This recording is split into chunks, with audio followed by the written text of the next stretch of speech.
तो मोर मोबाइल लेखान जदि आपणकर मोबाइल रे भी टॉल बैक ऑप्शन ऑन हो जाइए तो केनता करबे। तो चिंता ना करो, यहाँ जल्दी सॉल्व हो।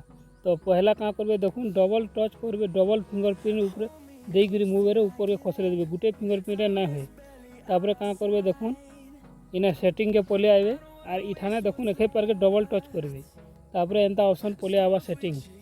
तापर इन्हें फिर क्या करेंगे डबल फिंगर रे इटा के ऊपर के कले कले खसरे देवे। तापर देखून आर आरू देखून ऊपर के खसरे देवे। तो इन्हें पले आवा ऑप्शन देखून एक्सेसिबिलिटी। तो इतार के आनिकरी इतार ऊपर फिर डबल टच कर देवे हे पारेगी। तो इन्हें देखून टॉल बैक लिखा है। तो ई जगह के आनिकरी इन्हें भी डबल क्लिक कर देवे। तो डबल क्लिक कर देले देखून इनता पले आवा मोटा देखून ऑन अच्छे। तो इन्हें ऑन देखो। तो ई जगह रे जेन स्टिक मरा है ई जगह के डबल टच कर देवे।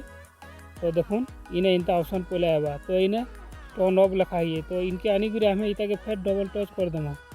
तो यहाँ देखून बंद हो गला। तो आपन भी चाहेले आराम से इनता टॉल बैक ऑफ करि पारबे मात्र मिनटे भितर। तो लाइक सब्सक्राइब जरूर करबे।